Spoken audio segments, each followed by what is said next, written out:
Thank you so much, man. It was real. Bring it in. Yeah. I think a lot of times people try to be something they're not. And I tried out for the Ultimate Fighter, got on, but I was still in the back of my head, I'm like, how do I get back to pro wrestling? Daniel Bryan beat Triple H and beat Batista. He's using like a jiu-jitsu and Muay Thai background, and he's not the biggest guy in the room. I think there's an opening for me. I'm undefeated against Randy. He's never beat me. Oh, I've pinned him Survivor Series and singles. Just saying. No disrespect, Randy. Love you. Put that out there, though. That Brogue Kick looked gnarly, though. He lays it in. But he had to, because if he wouldn't have, I would have just landed on my head. Any moment in the ring with Roman is a moment in time. Well, you are working on an awesome new project. The Matt Riddle Show. It's amazing.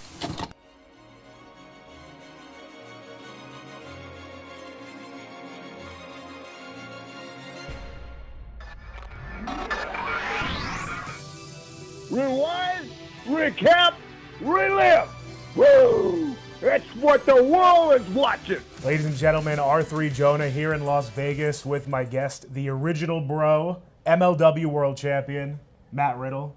Matt, how you doing? I'm doing fantastic. How you doing, bro? I'm doing great. This is so much fun. I mean, Vegas, this is my first time in Vegas. How about you?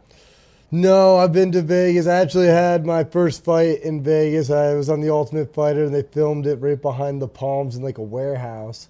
So I've been to Vegas quite a few times. Good memories, mostly? Yeah, you know, had kids here, won fights here. Oh, that's great. You know, wow. won the tag titles with Randy here, RKBro here. So I got a lot of history here, you know? Definitely. Well, so we're talking about MLW. I want to go to some footage we just saw a few weeks ago. You and RVD in the ring. Can you take us back to that moment, what that was like for you two? Well, me and Rob, we're bros. Yeah, and spirits, we really are. And growing up, I was always a huge RVD fan. You know, I never like to say I was like a super fan of anybody, but I loved really good, hard-hitting wrestling. Yeah. And I felt like Rob brought that, but also wasn't like, you know, brother, you know, he had nothing wrong with that. It's a different character. Rob was like cool, laid back, but his in-ring ability, his athleticism, all that showed you that like, yo, this guy can go. Yeah. You know, so, and then to wrestle him at MLW, which dream come true. He was the final entrant into the Battle Riot. So it was, you know, like I wish I had more energy, but it was the end of the match, and but we got to mix it up, and it was so cool. It was a moment. It was a moment in time. Was it about a year ago, last time Wrestlemania, that you two got in there together for the first time? You and Rob? Well, me and Rob, working wise, one time we were at Wrestlemania. And the Great Khali was there too. Yeah, was that Hall of Fame? There was some type of. Well, no, this was actually right before my match against Sheamus for the United States Championship. Okay. So right before the match, I run into the Great Khali and Rob Van Dam, and then Rob Van Dam gave me some of his rolling papers, the RVD rolling papers. So it was pretty tight. That's awesome. Unfortunately, I got Brogue Kick in the face by Sheamus and lost the United States Championship. But when one door closes, others open. RKBro was formed like 3 weeks later, dude. No, it was so cool, and that was the first Mania back post-pandemic, I think, too. Yeah, it was the first. Yeah. It was the first event in like probably a year that actually had live fans at it. That must have been a crazy atmosphere. It was good. It was a lot of rain. Tampa that time of this time of year. Yeah. It got delayed, and then they had like huge like plastic things holding it, but then like the water just kept accumulating, so it was like thousands of gallons, and like if that breaks over a crowd of people, it's gonna, you know. Was there like, did they just tell you guys to go out there in the beginning to stall for the rain delay? I remember these like really unique promos being cut because the show was delayed and so. You know, that was above my pay grade. I think I was not asked to fill time. I would say the dodgiest part for me throughout that experience was riding down the ramp on my scooter, and the ramp was slippery. I believe multiple people slipped on their entrances. I remember, You know, I don't want to mention names. No, God bless them. Yes. You know, but some people slipped on that ramp. I almost slipped as well. It was very slippery. That Brogue Kick looked gnarly though. I remember he caught, what was it, like It was the face, the mouth, this region here.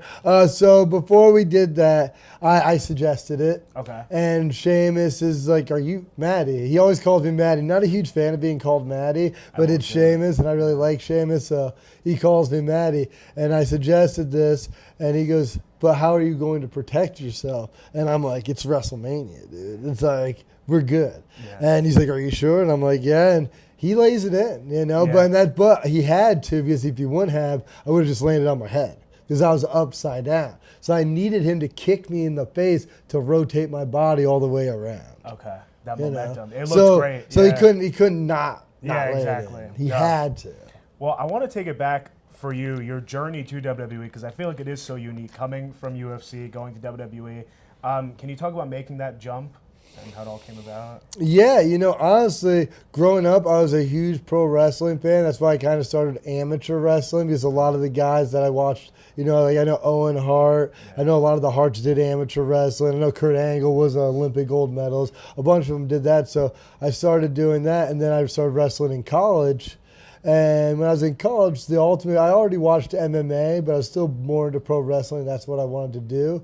But MMA was blowing up. The Ultimate Fighter just came out. Stephen Bonner, Forrest Griffin having that epic brawl that just blew the show up on Spike TV. Yeah. And I was like, wow, I mean, there's weight classes in this and everything. I feel like there's more of an opportunity for someone like me with a shoot background. Plus, I've been like fighting people all the time. Like, you know, I'm just one of those guys. I've been in some fights, you know. So I was very confident. So then when I was doing that, and I started training, doing Brazilian Jiu-Jitsu all the time. I won a couple world titles at that and national titles at that. I was like, I got to try out for the show, and I tried out for the Ultimate Fighter, got on. But I was still in the back of my head, I'm like, how do I get back to pro wrestling, you know? But during that time, I felt like everybody was a giant. It was the ruthless aggression era, and it was brutal because they were trying to keep up with the UFC at the time, right? Because this new sport's hitting the streets, and it's the new fad, and pro wrestling's trying to hold on, so they're getting more violent and crazier and et cetera, which is cool in a way, but dangerous in a way too, but they're competing with the UFC. But then when the network came out for $9.99, we all know. We all know this. Remember. But dude, on a UFC paycheck, it's pretty hard to afford $50 pay-per-views every month and stuff like that. Yeah. But $9.99, easy. So I started watching. They had Legends of Wrestling. They had everything. I literally became a super fan of wrestling again. That's so cool. And then I also saw that year, I believe Daniel Bryan beat Triple H and beat Batista, right? That was 30, yeah. Yeah, it was 30, and that's the first year of the network. And I was like, if Daniel Bryan can do this, and it's no nod to Daniel Bryan, he's an amazing professional wrestler, probably the best, if not one of the best in the world. Yeah. But I was like, if he can do it, and he's using a shoot background, like kind of like a jiu-jitsu and Muay Thai background, and he's not the biggest guy in the room. You know, when I was watching wrestling for a lot of it, the biggest guy in the room dominated, and still that happens. Yeah. But now it seemed like this whole new window, and if you could actually back it up with your background, like say Brock Lesnar beating the streak, it was a big year. A big WrestleMania, you know? And especially for you, that comedy. And all those things, like an MMA guy breaking the streak in Brock. And then Daniel Bryan being not that big, but beating Batista and Triple H in the same night to become the undisputed champion, right?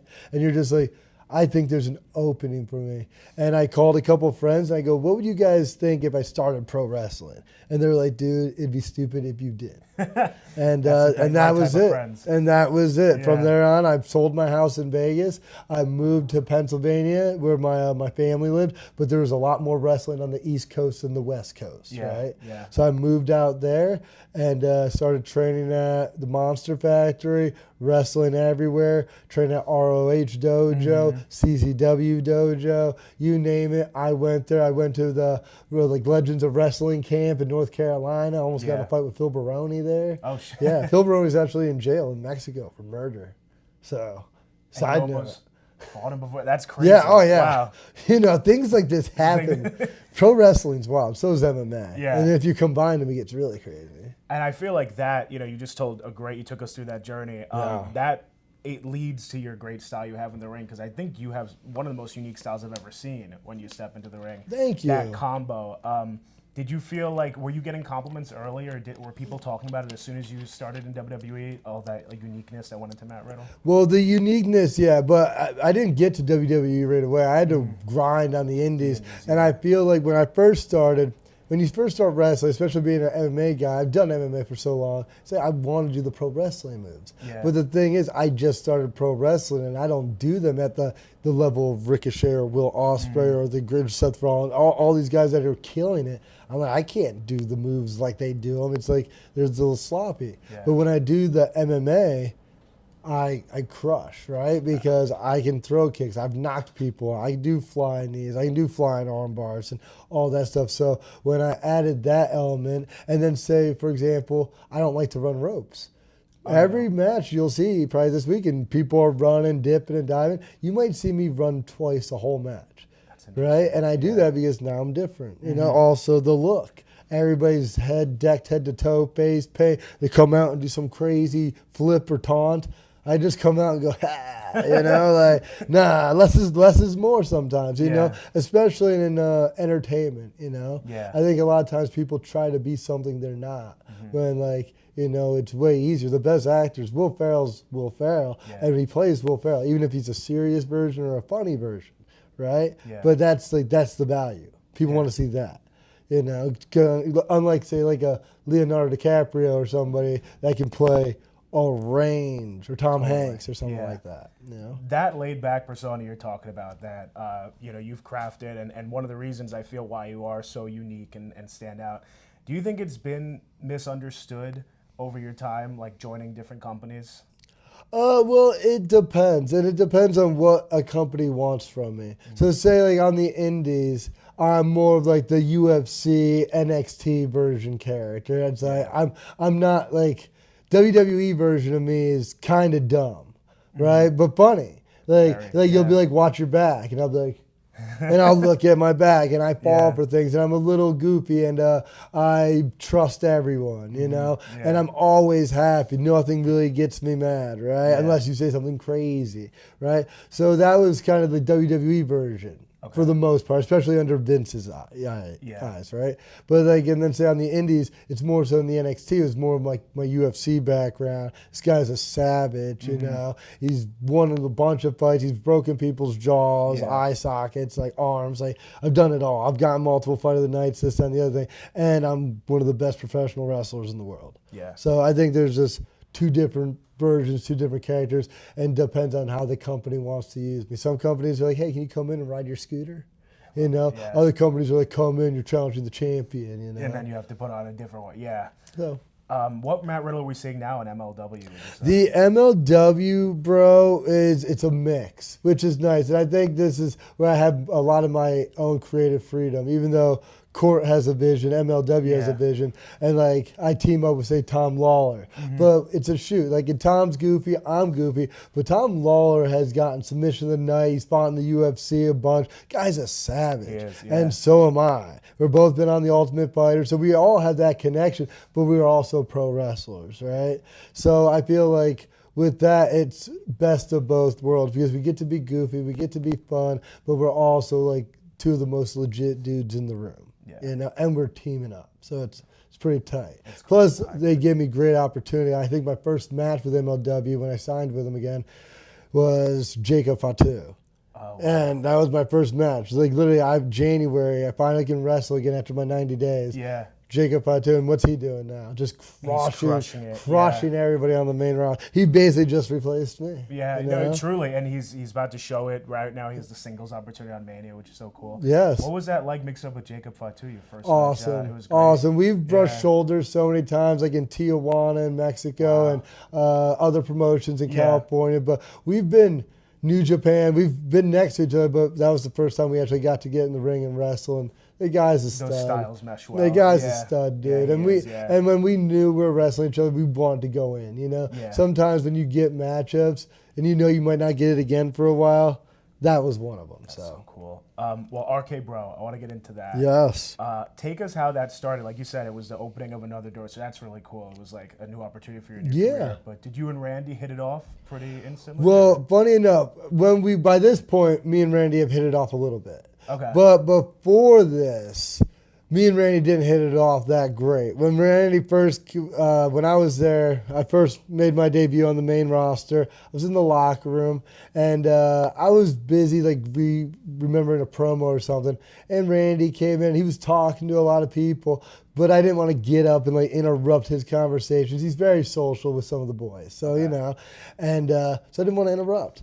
And then I guess learned later that he found that very disrespectful and wanted to get me fired for that. And I was like, come on, Randy, no. But what really tied me and Randy, what Randy liked about me was I did a promo with Asuka where I forgot my lines. And I thought we were doing a recording, so I didn't think it was live.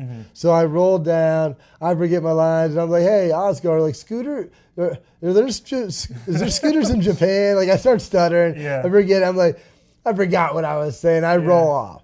Everybody's dying laughing. I'm like, oh no, like Vince is gonna kill me, like I forgot my lines. I go into the locker room, Randy's like, hey Riddle, I don't know if that promo was planned, but that was your best effing work yet, kid. Keep it up. And I'm like, oh no. And then, of course, Vince loved it. He's like, your character, that was better than what was written. And I was like, oh, awesome. And so did Bruce Pritchard, appreciate it. So on. So it worked. I wouldn't recommend that for anybody else. Don't forget your lines. But if you're a bro-ish, you might be able to pull it off. Yeah. Yeah, or bra-ish. Yeah. That's like the brilliance of your character, like we were saying, though. Like nobody, I feel like as a fan, I did not know if that was real or if that was supposed to, Well, and I think that's the key, kind of like, so with RKBro, once we started working together, and it was honestly after we wrestled once. Once Randy wrestled me once, right after the match. And just so you know, I'm undefeated against Randy. He's never beat me. Oh, I've pinned him Survivor Series and singles. Just saying. No disrespect, Randy. Love you. Put that out there, though, Just never lost. But after we wrestled, he went right in the back. He's like, I want to work with this guy. I want to work with this guy as much as I possibly can. He's good. And I'm like, and it's because we had like a nice match. He's also dealing with an injury. And I can make things look extremely believable. Yeah. So, and I was able to do that with him, and he knew my skill level. So. Was there any time when you asked him about doing the RKO, or how did that come about? That came about, what happened with that is we were teaming up, and then injuries and other things would take Randy out for an extended period of time, and to kind of keep that RKBro going, because remember, he didn't want it to happen. Yeah, exactly. So me doing it was like kind of insulting, even though, of course, I was allowed to do it. Yeah. But he was like, hey, stop using my move. But then I'm doing it and say I use it and we win the tag match. Or I do it and I beat this guy, So now it's like, okay, but he's still, it was a back and forth. Until then, we were popping each other up into him. It was awesome. Yeah. He was doing your moves as well, right? He was doing my moves. He doesn't like doing my moves. He got injured doing one of my moves. And I was like, I don't recall, I don't know if it was the Bro Derek or if it was like the Explode or something. Like he banged his head on something. He's like, yo, that move sucks. And I was like, my bad, dude. I remember this one time, I think you were trying to keep the RK-Bro going too, when it was you and Roman Reigns in the ring, and you hit him with that knee, and it was such a great moment. Can you take us back to that night? With the knee, when Yeah, well, me and Roman have had a couple, any moment, if you know this, any moment in the ring with Roman is a moment in time. Yeah. That's a quote from Roman Reigns. So take that into thought. But I remember working the Bloodline. That whole family is so amazing. They're so good. And honestly, a moment with Roman is a moment in time in the world of professional wrestling. So he's not lying, you know. So, but when we were getting it going and Randy was talking the trash and what have you, I hit Roman with that one knee. But I really enjoyed our match when we wrestled that singles for the title. Yeah. Randy was already out. The Usos took him out. So it was just me on my own. And if I lost the match, I could never challenge Roman again for the title. And unfortunately, I did lose. Yeah. But it was sick, and I was this close, Yeah. And I hit him with an RKO out of a spear. It was, that match was that match on SmackDown? That was on SmackDown. In Minnesota. In Minnesota, yeah. Wow, that was so cool. That is definitely a moment in time. Before we start to wind it down, I want to go to one thing that is synonymous with you. You don't wear shoes when you wrestle. Exactly, there it is. And that's free right there. I don't. That's freedom. That's free. Yeah. When I went to Stamford, Connecticut, and went to the Towers. I went decked out in a suit. Of course, I had a hat on, and I had flip-flops on. And I think he knew, like, hey, you could change my name to Riddle. You can have, I could ride a scooter. I'll do what you tell me. But I'm not starting to wear boots. I'm not wearing shoes. You know, this is part of my thing. You know, and it makes me extremely different compared to other wrestlers. Different, yeah. You know, what are the effects of wrestling without shoes? For so long? You know, most of the time it's fine. You know, I think the hardest part, and I didn't have to deal with any real problems in WWE. It's very clean, mats everywhere. It's very nice. But on the indies, and on the indies, it's usually not that bad. Maybe it's a sticky floor at a bar or something. But I would say the worst sometimes is the death matches. Totally, so I don't like to wrestle death matches. I've done a couple, but I choose not to do them. But a lot of time I'll be on shows that have a couple death matches, and I don't mind like tables and tacks and stuff. It's the glass, because I'll step on glass. Yeah. And in Mexico the other day, I was wrestling in Mexico, and they swept the ring out. So I was like, the ring's good, but there was glass all on the floor. And then they threw us out of the ring to do a bunch of dives. And, dude, I'm just walking on a bunch of glass. And then I had to hop out and pull glass out of my feet and other stuff. That's crazy. But then I get the mani-pedis, you know. I keep it clean. You keep it clean, yeah. I try to. It's got to be tough feet, though. I mean, they are tough feet, 9 times out of 10. So in deathmatch situations, I've never, like, I've walked on tacks. I've walked on glass. God. Nothing sticks in my feet. The only time it did was in Mexico when I wasn't even in the death match. And I mean, I've wrestled like Nick Gage in a death match, Matt Tremont. Yeah. I've wrestled guys that go, you know, and just lucky, I guess. Yeah, you know exactly. Well, lucky dogs. WrestleMania lands on 420 this year. It's almost like an omen. It is, you know? And Randy's looking for an opponent. And you're undefeated against Randy. I'm not. I'm just saying. I mean, the proof's in the pudding. It's all there. I mean, we're sitting on a gold mine here, really. Exactly. But hey, you know what are you gonna do? Well, WrestleMania only falls on 420. I mean, maybe only once ever. Yeah. No, you never know. We never know what's gonna happen next year. Yeah. Yeah. Well, you are working on an awesome new project. Yes. The Matt Riddle Show. Yes, the Matt Riddle Show. I started it. We're editing. We're filming episodes. Albert. It's tight. My boy, Albert Hill Productions. Yes. Many more, you know. But yeah, it's going to be insane. We got guests, not just from the world of professional wrestling, but also the world of entertainment, adult entertainment, lifestyle, stuff like that. So, like, I think my thing is so many people, especially in wrestling, just talk wrestling. It's like, okay, we know that, but I feel like a lot of people want to know, like, what do we do? Like, who do we hang out with? Yeah. What do we like? What games are you playing? And I feel like a lot of people have isolated it, like, to wrestling or video games. But I think I want to have a broad spectrum of things, you know? Yeah. And especially having a broad spectrum of guests, I think that gives me the ability to do so.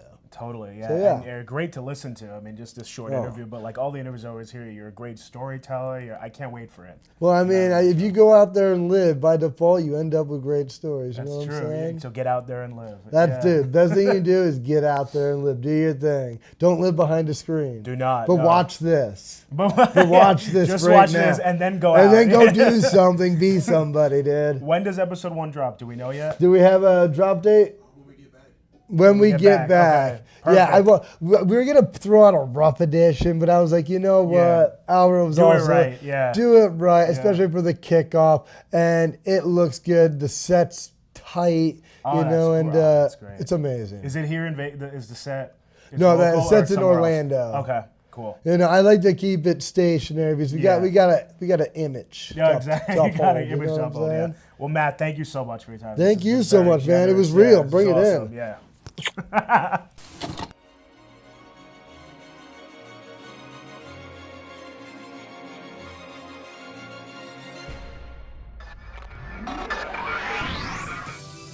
Rewind, recap, relive. Woo! That's what the world is watching.